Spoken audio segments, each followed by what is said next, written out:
Welcome back to my channel. If you're new here, I'm Jessica, and this is part of my series on transitioning from girlhood to womanhood. So far, I've talked about the external transformation, like, self-presentation and stepping into a more elegant look. But today I'll be delving more into the deep internal shifts. This one is different because it's heavier, because the hardest part of this transition isn't the change itself, it's the betrayal I felt when I started to question everything I was taught. Now, I've spent years absorbing messages that framed independence as isolation, that told me men were inherently oppressive, that made me believe that I had to control and manipulate in order to get what I wanted. And then one day it just stopped making sense. Not because we're all brainwashed, not because we're weak, but because something deeper inside of me,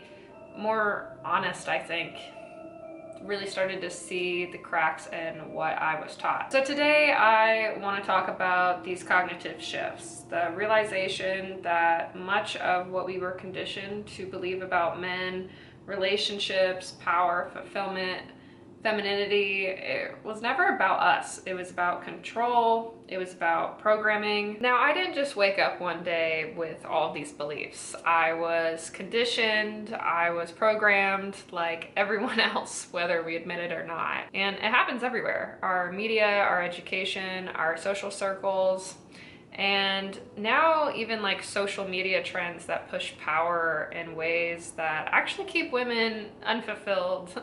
They're not helping like it portrays like it is. So first I want to talk about power versus manipulation. I love dark feminine energy. It taught me how to step into my confidence, to embrace my presence, to own my own power. But what happens when power is getting twisted into manipulation? Lately, I've been seeing this trend in Reels and YouTube Shorts. I don't actually really watch TikTok, but I'm sure it's there too. And that's women teaching other women how to manipulate a man to get whatever you want, how to make him obsessed with you, how to use silence as a weapon, how to subtly control him by triggering insecurities in men. And this is where I really started to see this toxic, hyper-feminine distortion. I think power should be about influence, not control. Power should be about grace, not deception. Now, if your version of femininity is rooted in how much control you can exert over a man's mind, that's not feminine at all. That's masks insecurity. And this kind of leads into the men are enemies narrative that I'm sure I'm not the only girl that saw growing up. I think for decades we were told that the patriarchy is keeping us down and men are oppressors and don't ever depend on one, because when I was young, I really didn't challenge those ideas. I just accepted them. And I really went into dating already defensive, already like ready for war. And that mindset really does shape everything. Now, that's not to discredit, if you have real trauma with men, you're gonna be a lot more hesitant, and that's fair. And I was certainly one of those. I'm sure at some point, as I keep putting more energy into this YouTube channel, I'll go more into some personal stories with me that definitely affected my dating when I was younger. I was in a lot of abusive relationships, and a lot of the abuse I went through when I was younger has definitely shaped a lot of the things that I've done as an adult, and a lot of my passions as well, such as like advocacy and things like that. But I've learned how to balance it, because I think we need to learn as women how to not act out of that trauma. But for now, I think I would like to dedicate a much longer in-depth video on how to not act out of trauma, and specifically how I personally stopped these negative patterns where I was just seeming to getting into one abusive situation or one really scary situation after another, and how I actually put that toxic cycle to bed in my life. If that's something you guys are interested in, that's maybe a little heavier, let me know in the comments, because it's something I'm definitely open to. I'm still getting used to talking about anything in front of a camera like this and long form content like this. But yeah, so that's something I will go more into details later. Like a lot of young women, I dated a lot of older men when I was still a teenager, and at the time it really does feel validating. It feels, you know, wow, they see me as mature, I must be different from the girls my age. But what you don't see, but what is so obvious now, is that they weren't with me because I was special, and they weren't with you because you were special. It was because they couldn't get women their own age. There's a reason why men who actually have their lives together don't go for significantly younger girls, because a well-adjusted man isn't going for someone who's easier to control. He's looking for a partner who challenges him and who he can grow with. The older men I dated, and the ones that even my friends were dating, they were not drawn to our maturity. They were drawn to how naive we were. Like the fact that we wouldn't call them out and we would put them on a pedestal instead of seeing their flaws. Like how it wasn't impressive that they at least had a car and were driving around with their cigarette holes burnt all the way throughout the car and nowhere for you to even put your feet because all of the trash. But when you're a young girl, you still just think that's so impressive. Now, when I finally did see the power imbalance in those relationships, you know, I think in the last few years, I swung to the opposite, where I stopped dating men with strong personalities and I gravitated towards a more sweet, self-proclaimed feminist type men. You know, the ones that pride themselves on being extra emotionally aware, the ones who worship women and who really say the right things. And don't get me wrong, you know, dating that type was they were kind and gentle, but over time I did notice something I couldn't ignore, and that was just how exhausted I felt all the time. Sure, he respected me, but he also let me take the lead in everything, which I always thought was great. You know, if a guy could let me make the decisions, then wow, he must be amazing. But the issue is that I had traded one imbalance for another. Instead of being with a man who dominated and controlled, I decided to be with a man who needed mothering.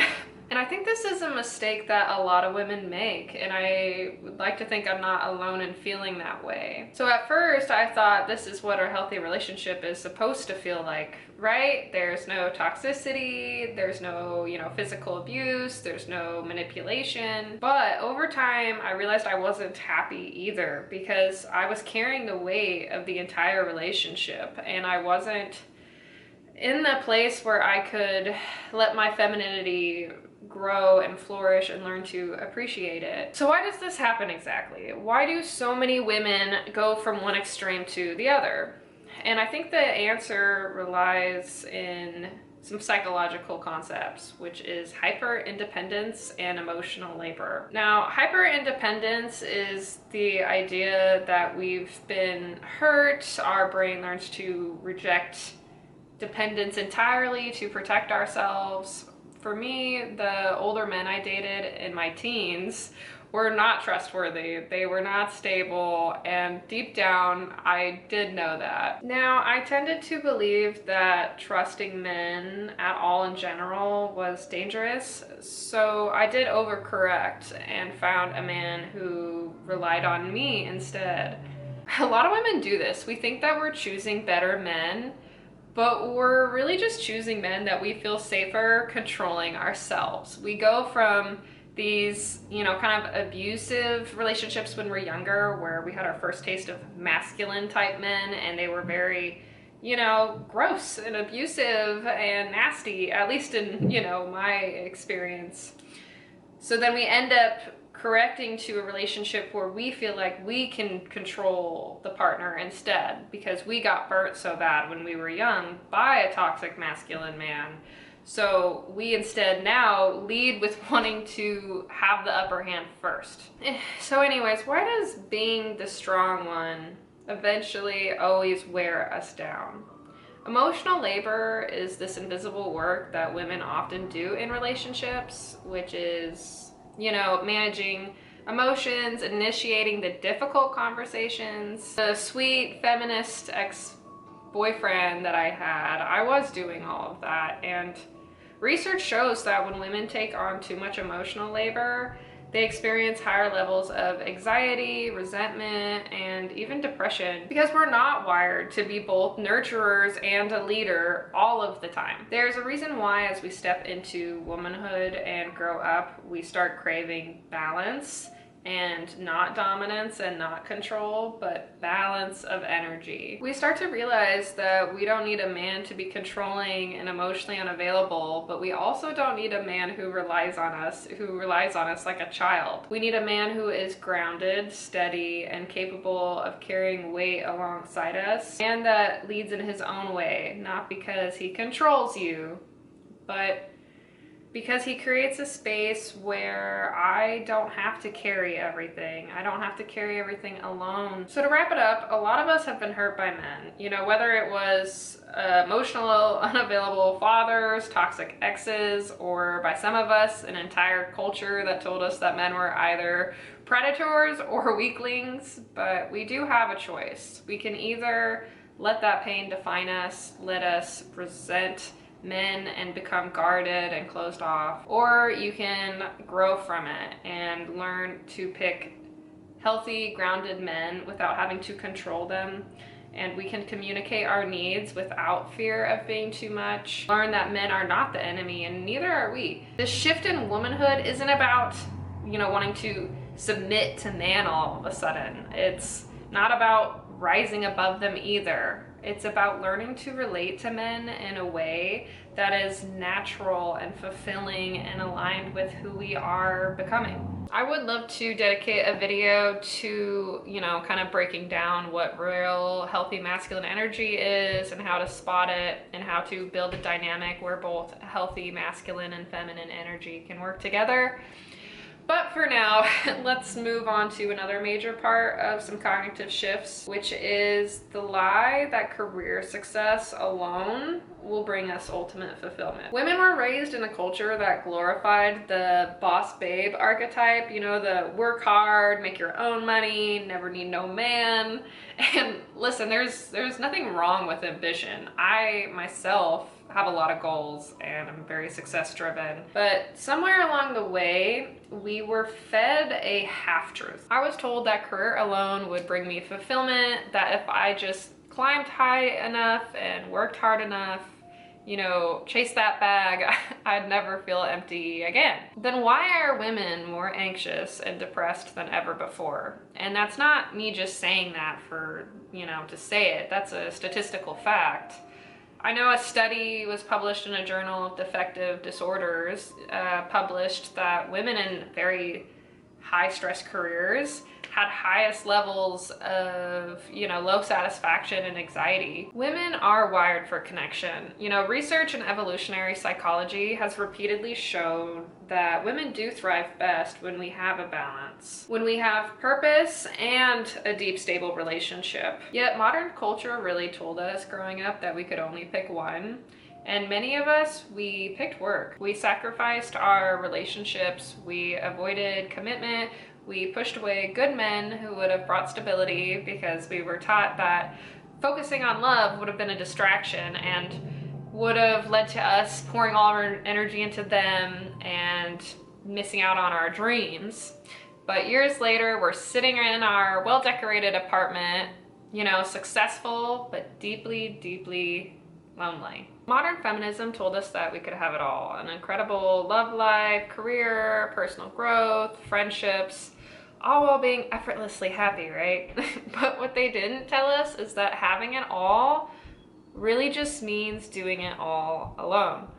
Because when you reject partnership and expect to be your own, you know, protector, partner, provider, and leader, you don't get the reward of actually having it all. You get burnt out, you get overwhelmed, and you're gonna feel really, really deeply lonely.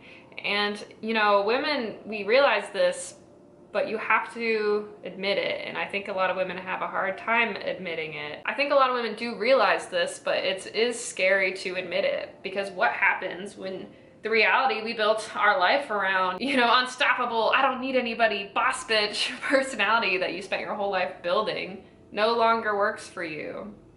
And what sucks is, this realization doesn't come most of the time for women till the end of their 20s or their 30s, where all of a sudden they start craving something different.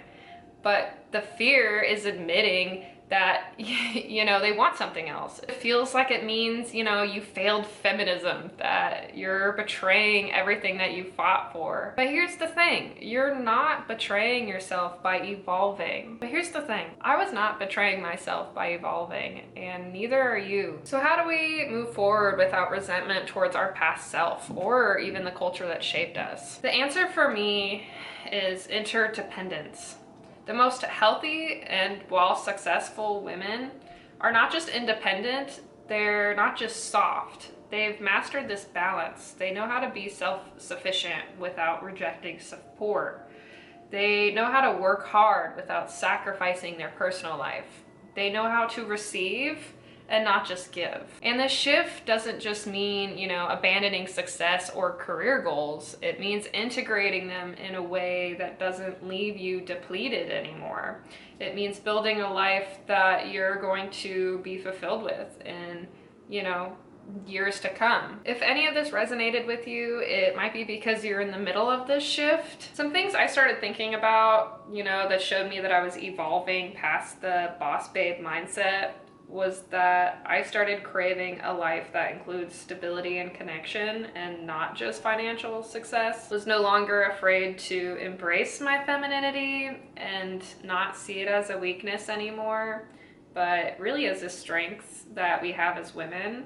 I stopped seeing relationships as distractions, but actually as a source of emotional fulfillment. I really started to notice that the interdependence is way healthier than hyper independence. Finally started to let go of the guilt of craving, a family and deeper meaning and a healthy, long-term, stable relationship. Now, I'm 27 years old. I will be 28 this year. I do have a fair amount of friends who are older than me, and I have noticed that there's a lot of my older friends who have entered their 30s or even their mid-30s now, and while they have all of these career achievements and they're really independent that, they strove for so many years, I've noticed this pattern among them, and it is that they start to hit this crisis where they notice that they forgot to prioritize, a family and love along the way. And this isn't just me being anecdotal. There's a lot of studies that show that a rising number of women really regret forgetting to prioritize, having kids and creating a family of their own while working towards their careers. I will say, I think it's really cool how I've been noticing that women are being more open about this emotional toll of realizing that they chose career over family, and we're starting to have these conversations more openly now. I think women are really starting to realize that success is, yes, rewarding, but it doesn't offer you much deeper fulfillment in ways that love and partnership really can. Biologically, women's fertility declines with age, making family planning harder the longer it's delayed. And what's crazy is that even by saying that, I feel like I'm opening the floodgates for people to get mad at me, but it's just a biological fact. It's and beyond, just the biological fact, there's actually an emotional fact too.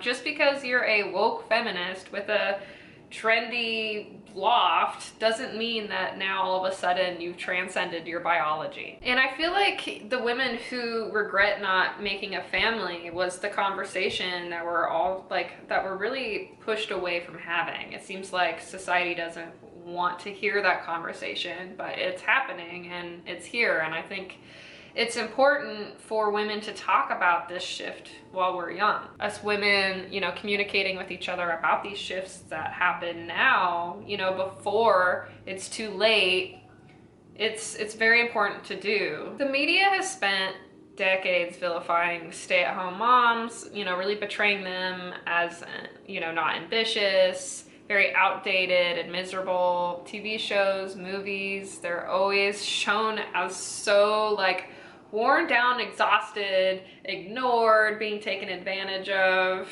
And meanwhile, the career woman is always shown as very independent, sufficient, and free-spirited, but the way that this is being portrayed really had big consequences on our generation, because it made stay-at-home moms feel really shamed by society. You know, something that I had to own in myself was that, you know, I think I probably emotionally, I never said anything to my sister outright, but I definitely judged her a little bit for deciding to just be a stay-at-home mom.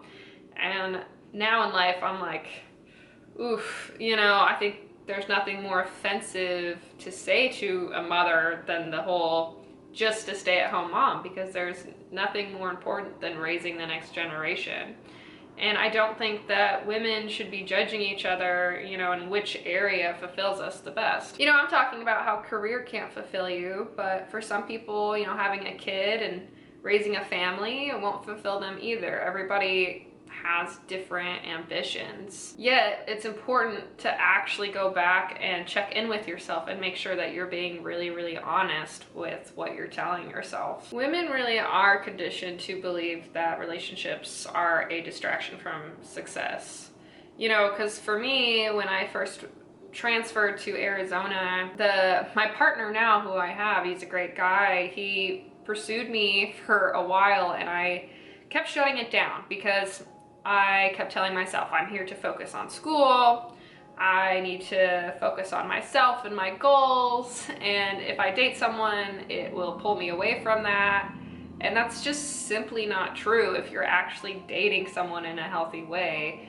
You know, being with someone and having a stable, fulfilled relationship will actually, you know, give you a leg up in all of your goals, I think. And at least in my experience, it has been. Now, my biggest issue with this series is finding a way to break things down into individual videos, because every single time I start to get into a video and start to talk about a specific subject, I feel like every little area has thousands of subcategories that I could go on about for hours, and I feel are important to give perspective on. But I will do my best to not make each episode very long. So for the last thing I want to touch on for this video before I wrap it up is healing. Because if you've spent years in that hyper-independent boss babe mentality like me for so long, it's really easy to feel resentful when you realize it wasn't the full picture. But resentment will not fix you.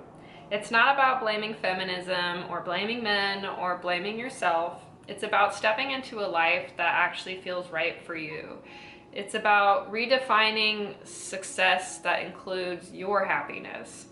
You know, you need to deprogram all the things that you learned. We need to step out of that programming that told us that our values were in how much we could achieve instead of how much we can enjoy our lives. So as you navigate this shift, as there's one thing I would want you to take away overall most of the time, is that you are not betraying yourself by evolving.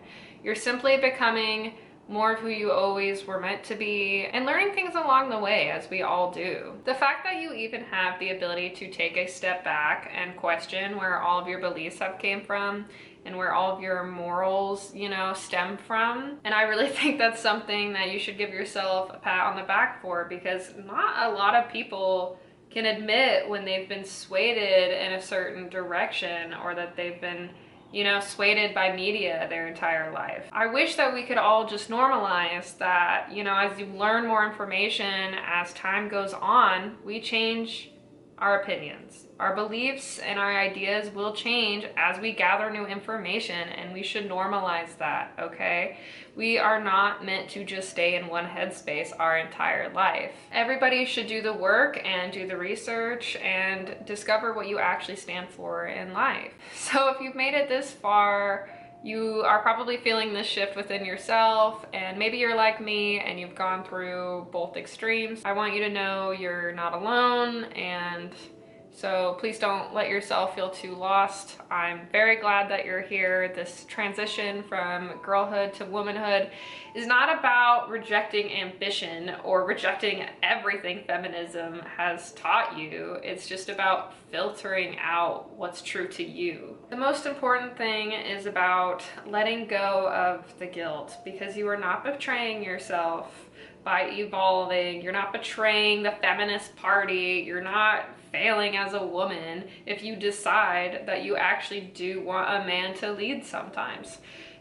Or that you want a family, or that you just don't want to spend your life proving that you can't do it alone anymore. Sure, we can, but we don't have to, and I don't think that we should. So what does true fulfillment look like for you? I'm genuinely curious. I'd love to hear your thoughts in the comments. And if you guys want me to deep dive into how to recognize true healthy masculine energy in men, or you know, just dating, or a deep dive on anything I've touched on previously, just let me know, because that's definitely a topic I'd like to explore. Thank you so much for watching this video. It really means so much to me, and it would mean so much to me if you guys could give me a like and a follow below. It would really encourage me to keep going. I'll see you next time. Bye.